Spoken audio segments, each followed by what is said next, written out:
नरसिंहपुर जिले में रेत खदानों की रजिस्ट्री नहीं हो पा रही है, क्या कारण है भगवान ही जाने। आवास योजना ग्राम पंचायतों के विकास कार्य लंबित पड़े हैं। रेत की बहुत ज्यादा आवश्यकता होती है, वह भी नहीं मिल रही है। गाडरवारा नगर पालिका एवं नगर पंचायत अध्यक्ष, सभापति व पार्षदों के द्वारा एसडीएम को ज्ञापन दिए जा चुके हैं। ज्ञापन के माध्यम से अब तक कोई समाधान नजर नहीं आ रहा है। आखिर क्या कारण है कि रेत चोरी करने वाले रेत चोरी कर रहे हैं और पुलिस और राजस्व अधिकारी अपने हाथों पर हाथ रखकर बैठे हुए हैं, और जनता बोल इसलिए नहीं रही। जिन जनप्रतिनिधियों को चौकीदार बनाकर भेजा था, वही मौसेरे भाई बने नजर आ रहे हैं। रेत माफियाओं के द्वारा नदी को छलनी कर अवैध रेत उत्खनन कर रहे हैं। लाखों रुपए की शासन प्रशासन को चूना लगा रहे हैं। नाके लगाकर, गाड़ियां रोककर रेत माफियाओं के द्वारा अवैध वसूली की जा रही है। नरसिंहपुर जिले की जनता को सब दिख रहा है। जिला खनिज अधिकारी को कुछ दिखाई नहीं दे रहा, धृतराष्ट्र बने हुए हैं, जबकि संजय उनको सब कुछ दिखा रहे हैं। बता रहे हैं अधिकारी, जिले में रेत का अवैध उत्खनन हो रहा है। चारों ओर रेत ट्रॉली डंपर से उठकर जा रही है। रेत माफियाओं के द्वारा नाके लगाकर अवैध वसूली की जा रही है। इस पर उन्होंने कोई जवाब नहीं दिया। नर्मदापुरम सांसद राव उदय प्रताप ने कहा, प्रधानमंत्री आवास ग्राम पंचायतों में शासकीय निर्माण कार्य, सड़क सब बन रही है। बगैर रेत के कोई निर्माण नहीं हो सकता। विकास कार्य बाधा नहीं बन सकती। रेत सभी को मिलना चाहिए। तेंदुखेड़ा विधायक संजय शर्मा से बात हुई तो उन्होंने कहा, जिले में अवैध रेत उत्खनन रोकने के लिए कोई माई बाप नहीं है, ना कोई देखरेख, ना कोई मॉनिटरिंग हो रही है। रेत को रोकने के लिए अवैध नाके लगाकर गाड़ी वालों से वसूली की जा रही है। अवैध उत्खनन नरसिंहपुर जिले में चालू है। गरीब जनता को महंगी रेत मिल रही है। जिला प्रशासन एवं खनिज मंत्रालय ध्यान नहीं दे रहा है। मेरे द्वारा विधानसभा में प्रश्न लगाया था, गृह मंत्री को मैंने बताया भी था। नरसिंहपुर जिले में बिना ठेके के नाके लगे हैं। सुआतला थाना प्रभारी जरा झीरा घाटी पर वसूली हो रही है। नाके लगाकर किसकी अनुमति से नाके लगे हैं, ठेका हुआ है या नहीं। गाडरवारा विधायक श्रीमती सुनीता पटेल जिले की अवैध रेत उत्खनन पर धरने पर भी नरसिंहपुर में बैठी थी। उन्होंने भी अपनी कड़ी प्रतिक्रिया व्यक्त की है। जब हमारे संवाददाता संजय गुप्ता की जिला खनिज अधिकारी ओपी बघेल से बात हुई तो उन्होंने अवैध रेत उत्खनन पर कुछ भी कहने से साफ इनकार कर दिया। जब कड़क आवाज में आगे पूछा कि आपको मध्य प्रदेश शासन ने अवैध रेत उत्खनन की रखवाली व देखरेख पे बिठाया है, अभी तक के कितनी गाड़ी डंपर पर कार्रवाई की गई, मैं बता रहा हूं, यह कहकर पल्ला झाड़ लिया गया। नरसिंहपुर जिले में लाखों का रेत का अवैध उत्खनन हो रहा है। आपकी सरकार भी है, रेत अवैध उत्खनन कब तक चलता रहेगा ऐसा? मेरा इसमें आपके प्रश्न का जवाब दो तरह से है। व्यक्ति को भूख लगेगी, अगर उसको आप भोजन नहीं दोगे तो क्या करेगा?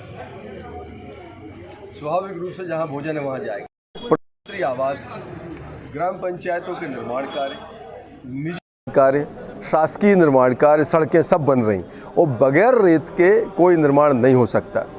चूँकि यहाँ हमने कलेक्टर महोदय से बात की, वो कह रहे हैं ठेकेदार का अनुबंध नहीं हुआ। 1 अक्टूबर से खदानें थी, वो नहीं हुई, कॉन्ट्रैक्टर के कारण वो नहीं हो पा रहा।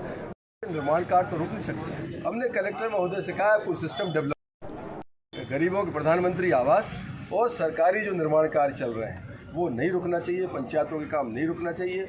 उनको रेत कैसे उपलब्ध कराओगे, क्या सिस्टम आप डेवलप करोगे, ये प्रशासन की जिम्मेदारी है। लेकिन लोगों को रेत मिलना चाहिए, हर हाल में मिलना चाहिए। ये हमारी प्रशासन से हमने आग्रह किया है और उस पर वो लोग काम भी कर रहे हैं। रेत के ठेकेदारों के द्वारा नरसिंहपुर जिले में चौकी लगाकर ट्राली डंपरों से वसूली की जा रही है। पूरी नरसिंहपुर जिले की जनता को मालूम है। मुझे लगता है ये विषय जिला प्रशासन का, माइनिंग का और पुलिस का है।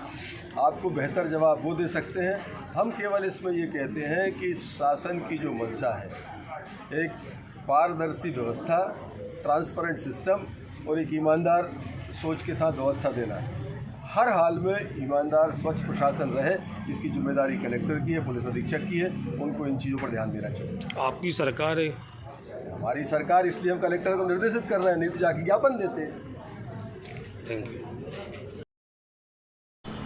गाडरवारा विधायक श्रीमती सुनीता पटेल, आप बताएं, इस समय नरसिंहपुर जिले में एवं गाडरवारा विधानसभा क्षेत्र में रेत का अवैध उत्खनन जारी है और नगर विकास कार्यों में या हितग्राही आवासीय योजनाओं में रेत नहीं मिल पा रही है, क्या कहेंगी इस पर आप?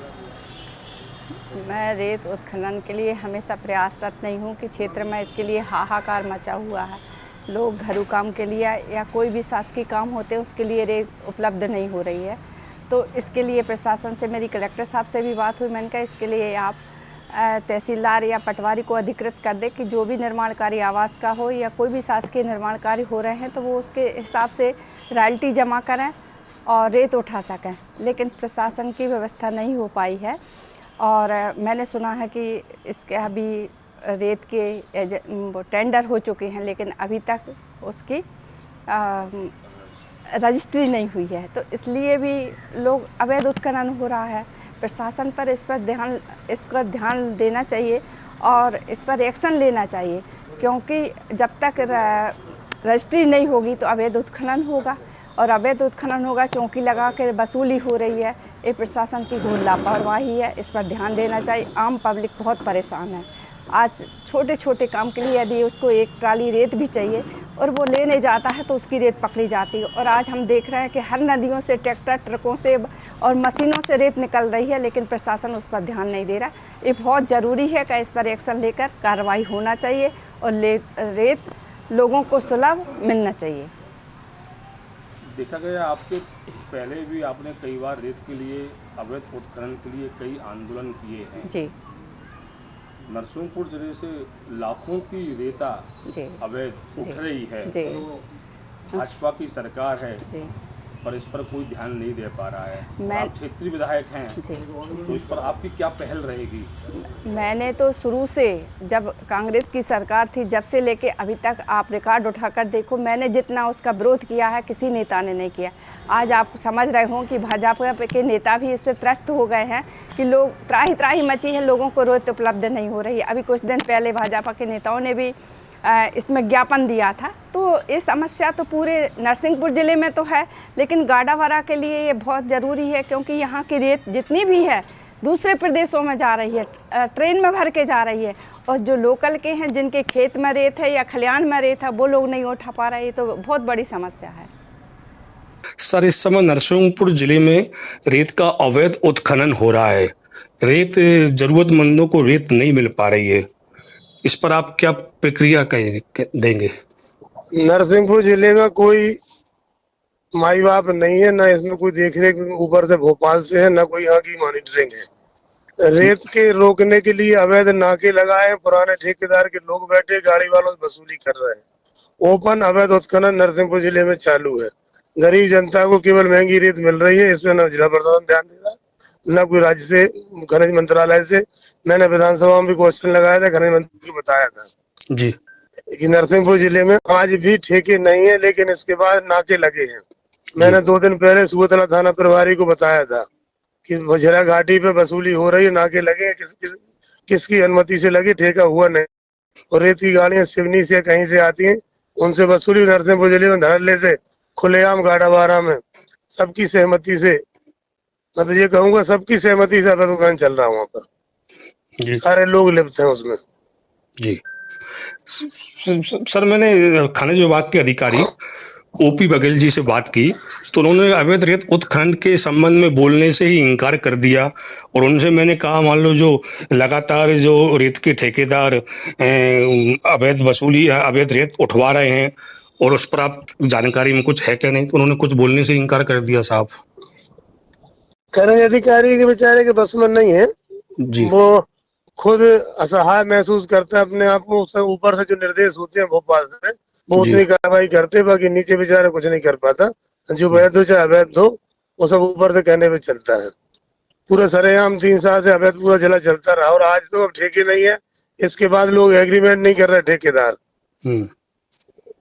और सत्ता प्रशासन का सहयोग होने से बगैर किसी दिए सरकार को जी पूरी खदान धड़ल्ले से जिले की चला रहे हैं। जी सर, पूरे भारत में इतना अवैध उत्खनन, इतना गलत काम कहीं नहीं हो रहा। करेली में शराब बन रही है, गाडावारा में शराब बन रही है, नरसिंहपुर शहर के अंदर शराब बन रही है, ओपन भट्टियां चल रही हैं जी। लाखों लीटर शराब रोज बनती है। रेत के ठेके चारों तरफ बंद है। इसके बाद ओपन अवैध उत्खनन हर जगह गाडावारा विधानसभा में सर्वाधिक चल रहा है। सट्टा जुआ प्रत्येक गांव शहर में चल रहा है। रोज मीडिया के लोग लिख रहे हैं, नाम शहर डाल रहे हैं। कि सट्टे के फल चल रहे हैं। उसके बाद पूरे पुलिस प्रशासन सट्टा खिलवा रहा। जी सर, अवैध रेत उत्खनन को रोकने के लिए जबलपुर के खनिज निगम से शशिभूषण सिंह को नरसिंहपुर जिले में लगाया गया अवैध रेत उत्खनन के रोकने के लिए। पर सर देखा गया कि अवैध रेत उत्खनन कोई रुका ही नहीं है और रेत के ठेकेदारों के यहाँ चौकी लगाकर रेत ट्राली रोक रहे हैं, डंपर रोक रहे हैं। तो इस पर क्या अरे कहेंगे भैया, आप? खदानें रोकना चाहिए। खदानों से अगर माल नहीं निकलेगा, रास्ताएं खोद दें, अवैध खदानें केस बनाए जो कर रहे हैं। जी तो चिन्हित लोग उनकी नाका लगा के बैठे। आप लोग तो उनकी फोटो निकालो ना, आप क्यों निकालते उनकी रिकॉर्डिंग करके? जब आदमी चिन्हित उत्खनन करने वाले, आप जी हम लोगों से पूछते हो। न्यूज चलाओ, जिले में लगवाओ, सब जगह चलाओ, खनिज मंत्री को भेजो। यहाँ जी। का रेत ठेकेदार कहता है खनिज मंत्री मेरा पार्टनर है, मेरे सारे लोग पार्टनर है। सरेआम कहता है सीएम हाउस तक मेरी पहुंच है। सर गाडरवारा में सर जो नगर विकास के कार्यों में रेत उपलब्ध नहीं हो पा रही है जी, जो कि बाधा बनी हुई है विकास कार्यों में, एवं प्रधानमंत्री आवास हितग्राही को रेत नहीं मिल पा रही है, इसको लेकर एसडीएम को ज्ञापन भी दिया गया है। और नगर में अवैध रेत उत्खनन प्रगति पर है, तो क्या कहेंगे सर आप? मैं इस विषय में कोई कमेंट्स नहीं कर सकता। सर अवैध रेत उत्खनन हो रहा, आप कुछ नहीं बोलेंगे सर? नहीं, कार्रवाई जारी है हमारी, कंटिन्यूसली लगातार कार्रवाई जारी है हमारी। सर बताए ना सर, कितने लोगों पर आपने केस किया, कितनी ट्राली कितने डंपर पर केस हुआ है? मैं अभी काउंट करके बताऊंगा रजिस्टर साहब। नहीं सर, आप जवाब तो देना पड़ेगा क्योंकि आपको सर प्रशासन ने, मध्य प्रदेश सरकार ने आपको सर बैठाला है। बिल्कुल बिल्कुल बिठाला है, हम काम कर सरकार रहे ने हैं। आपको दायित्व निर्वाह दिया है हाँ बिल्कुल काम कर रहे हैं रोकने के लिए। आप इन प्रश्नों से आप बचेंगे तो सर कब तक बचेंगे आप? नहीं, बचना ही नहीं है हमको, उसमें हमको तो कार्रवाई करनी है बस। तो सर आप जवाब तो दीजिए सर आप। हाँ मैं जवाब दे रहा हूँ, अब 10 मिनट ठहरिए, मैं आपको काउंट करके बताता हूँ। सर एक बात एक छोटी सी बात और सर, कि जो यहाँ पर जो रेत कंपनी है वो ट्रालियों को, डंपर को रोक रहे हैं रेत ले जाने से, उनको किसने अधिकार दिया है रोकने के लिए? नहीं, उनको किसने अधिकार नहीं दिया है। तो सर जब वो रोक रहे हैं तो उन पर कार्रवाई कौन करेगा? हाँ कार्रवाई करेंगे ना, कौन रोक रहा है? पुलिस करेगी कार्रवाई, प्रशासन है उसके लिए, राजस्व विभाग, खनिज विभाग, पूरा विभाग सिस्टम है। तो अभी तक सर कार्रवाई किसी पे हुई है क्या? नहीं, कार्रवाई हम कर ही रहे हैं उसमें। अभी हम सर एक स्कूटी पे सर रेत की बोरी ले जाना था घर के कार्यों के लिए, उसकी स्कूटी तोड़ दी गई है रेत कंपनी के द्वारा, और आप कह रहे हैं कार्रवाई करेंगे सर? बिल्कुल सर थोड़ा सा सर रेत अवैध उत्खनन पे आप सर आने, क्योंकि अभी ठेका नहीं हुआ, रजिस्ट्री नहीं हुई है, और सर अवैध रेत उत्खनन लाखों का रेत जा रही है और नगर विकास कार्यों में सर रेत नहीं मिल पा रही है। ठीक है, वैसे मैं दिखवाता हूँ सर। प्लीज सर मुझे आप सब जवाब दीजिए। आपका बहुत बहुत धन्यवाद। मैं इस समय ओशो की धारा गाडावारा की शक्कर नदी पर खड़ा हुआ हूँ। मेरा जन्म इसी नदी में बीता है। इस नदी में मेरे बचपन में मेरी बहुत सी यादें हैं, मैं खेला हुआ हूँ। इस नदी से ओशो का भी बहुत ज़्यादा प्रेम, लगाव इसलिए था। सुबह 4 बजे उठकर वो इस नदी में स्नान ध्यान करने के लिए आते थे, सभी ने देखा है। रेलवे स्टेशन पुल पर से वो नदी में छलांग लगाते थे, इतना इस नदी में पानी था। इस नदी के राम घाट, पंचक्की घाट सब ने देखे हैं। इस नदी को पार करना मुश्किल होता था। यह सुंदर नदी थी, बहती हुई नदी थी, किलकिल कलकल आवाज़ इस नदी में आती थी पानी के बहने की। नगर के लोग इस नदी को देखने के लिए आते थे, स्नान करने के लिए आते थे। पर आज नदी पुकार रही है, सबसे कह रही है बचा लो मेरे अस्तित्व को। मैं गाडरवारा की जीवन दायिनी कहा मुझे कहते थे सब लोग। आज मैं सूख रही हूँ, बंजर हो गई हूँ। मैं सबको चीख चीख कर, पुकार पुकार कर कह रही हूँ मुझे बचा लो। क्या नहीं दिया मैंने आपके लिए? सब कुछ तो दिया। आप कि मेहमान लोग मुझे देखने के लिए आते थे, इतनी सुंदर थी, गहरी थी। पर आज रेत माफिया इस नदी को, शक्कर नदी को घोल घोल कर पी गए हैं। अवैध रेत उत्खनन इतना ज़्यादा हो गया है कि यह नदी बंजर हो गई है। आप देख रहे हैं इस नदी में जहाँ पानी था, इतना गहरा पानी था, लोग नहाने आते थे। आज इस नदी में रेत नहीं है, ये पत्थर ही पत्थर दिखाई देंगे आपको। हर जगह आप इस नदी में आप देख सकते हैं बड़े बड़े पत्थर दिखाई देंगे। क्योंकि जब नदी, कहा जाता है कि नदी जीवित रहती है, रेत से पानी का रिसाव होता है। यदि नदी की रेत ज़्यादा मात्रा में निकाल ली जाए तो वह नदी बंजर हो जाती है। इस नदी पर इतना गहरा पानी था कि लोग यहाँ पर जो छिड्डी देख रहे हैं, ऊपर से नहाने के लिए आते थे। जो ये पटपटा बना हुआ है, इस पर से मैंने भी कूदा है, लोगों ने भी कूदा है। देखा गया कि यहाँ से पटपटे पर से छलांग लगाते थे, आज बंजर हो गई है, चीख रही है और पुकार रही है, बचा लो मेरे अस्तित्व को, बचा लो इस रेत माफियाओं से, मुझे छलनी कर दिया हैगा। मैं Sanjay Gupta, voice of right news channel से।